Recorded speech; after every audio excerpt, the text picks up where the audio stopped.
Traveling unprepared.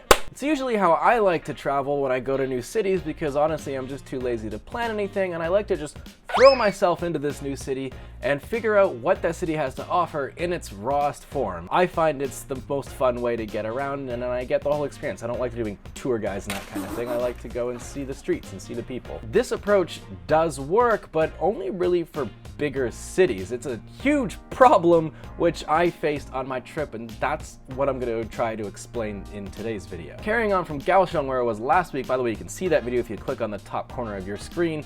Please do, because I really liked that video, but it kind of fucking bombed. I traveled up the east coast towards the city of Taitung, and we'll get to that city of Taitung in a minute, but to be honest, the ride up the east coast kind of trumps the cities that you're gonna see themselves. For true drivers, highly recommend, because the sights there are truly godlike beautiful.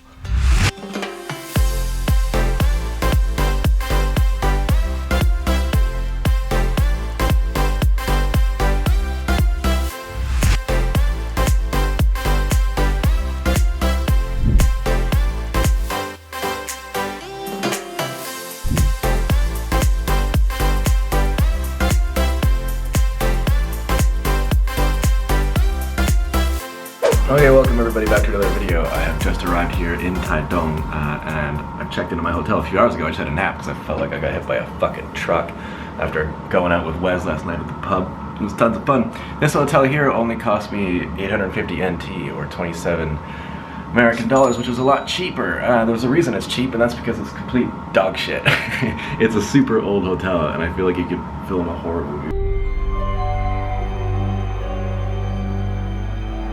But anyways, I think I'm ready to go and see what Taitung has to offer. The ride up here was stunning, so I'm excited to see what the city's like. I've left the hotel and I just made like a straight beeline towards the water.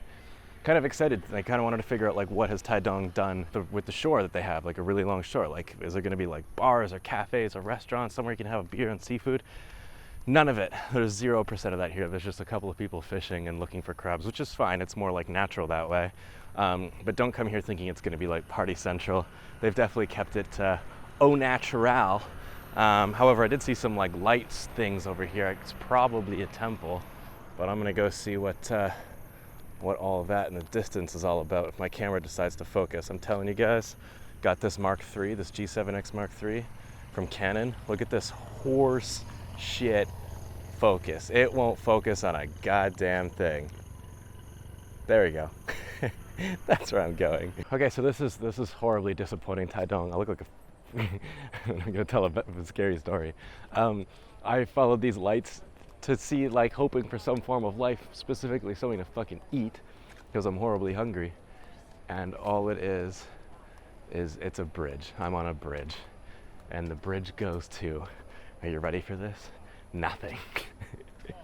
Okay, one thing I'm noticing right away about Taitung, really old buildings. My hotel is old, and one clear indication that a building is old here in Taiwan is that it won't actually have any elevators in it. Buildings, will say, under like 5 or 6 floors just don't have elevators. I'm not sure why that is. It's probably down to cost cutting. It's probably cheaper to build a building without an elevator. Maybe they couldn't figure out a way to engineer a building that could withstand the powerful earthquakes that Taiwan was always getting with an elevator in it. And I'm not sure what the answer is, but that's how you know a building is older. And something to think about it, especially if you are going apartment hunting, because, well, it could be a good thing for you. Maybe you'll lose a lot of weight going up and down those stairs every day, but it's also really annoying getting things like heavy sets of luggage or furniture up to your apartment. If you're living on like the 5th floor with no elevator, it can be a real big pain in the ass. And Taitung just for some reason seems to have quite a lot of older buildings. I'm not sure why. Here's another thing. If you listen, nothing. It's so quiet here. The pace of life is much slower here in Taitung, which is actually kind of nice. If you're someone who lives in Taipei or Taichung or some of the bigger cities on the other side of the island, and you want to get away, you want to wind down, you want to get away from all the people and the noise and stuff, Taitung, man, it's just as quiet as Canada. I seem to have stumbled across some kind of like Aboriginal market or something, and there's like old ladies back there having a blast doing their little dance. There's like some weird like Borderlands-esque looking shipping container complex with different bars and cafes and things. But it's got a really cool vibe. It's, you can buy all kinds of like different arts and crafts that they make and all kinds of stuff, or take pictures by these like paper lanterns. That's pretty cool. Something that you should make sure of before you come to Taitung, make sure you have a scooter, a car, a bicycle, something. Otherwise you're going to be doing a shitload of walking. Don't expect public transportation here to be your friend. I'm going to explain why you're going to want a scooter in just a sec once I get some fucking food in front of me. So I'm just here at this local restaurant having some noodles with wonton with beef over, or not beef, it's pork over it. It's actually pretty damn good. The only problem with good food here in Taiwan is you're going to have a long line and a long wait. I did have to wait like 20-25 minutes for this dish, when this dish should only take like 5 seconds to make. But it's well worth it and it's good. And I think the other thing that I'm most impressed by is their chili sauce. I'm not sure what kind of chili sauce this is, but it is legit. Anyways, one thing I would recommend Taitung to the people, or people to Taitung, actually probably just the whole East Coast in its entirety, are people that are outdoorsies.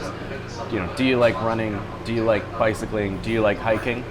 This is the kind of place for you. There's tons of like trails and things to go on, tons of different outdoorsy activities.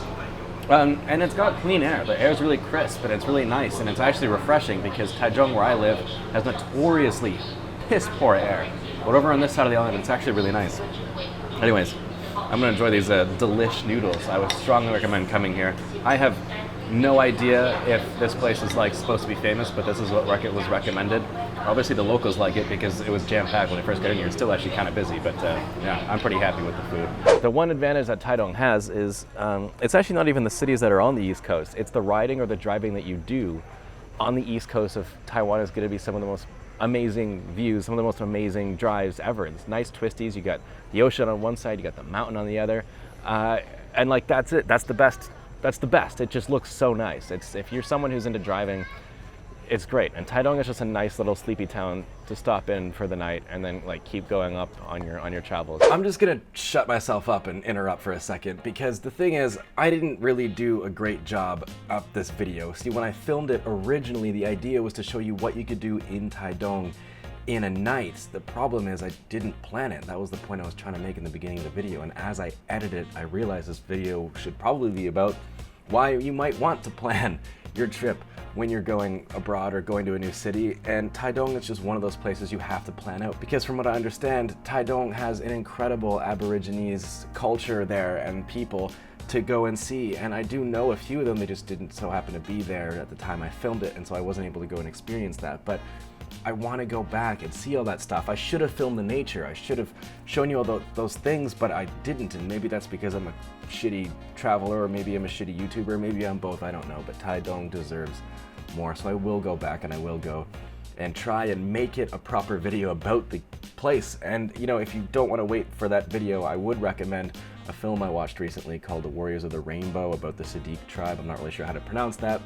I don't even know how you'd get it really in the country that you're in. I just torrented it in. Anyways, it's a really good film aside from some like dodgy CGI effects, but it's really well acted and really well produced, and it was super interesting. It tells the story of the Aborigines people in Taiwan during Japan's sort of invasion of Taiwan. And let me kind of pass that question off to you guys. Do you guys prefer to plan all your trips and make sure you know exactly what you're doing of every hour of every day to make sure that there's always something happening? Or are you someone like me who just likes to walk into a city and find the local place and just sit down and eat something and hope that the city provides you with its own enjoyment without actually doing any work? And there is some utility in that question. I do have a subscriber that is planning on coming to visit Taiwan, and she doesn't know if she should plan things. She's also coming alone, which I found interesting because I hate traveling alone, and maybe that's another question. Do you like traveling alone, or do you like traveling with companions? Do you like to bring someone and have that sense of security so that you kind of always know that you're going to be able to have that person there and share that experience and make it more than about just you? Or are you someone who likes to travel alone and have that little anxious feeling of walking into your hostel and hope that you meet people that you can go and explore the city with?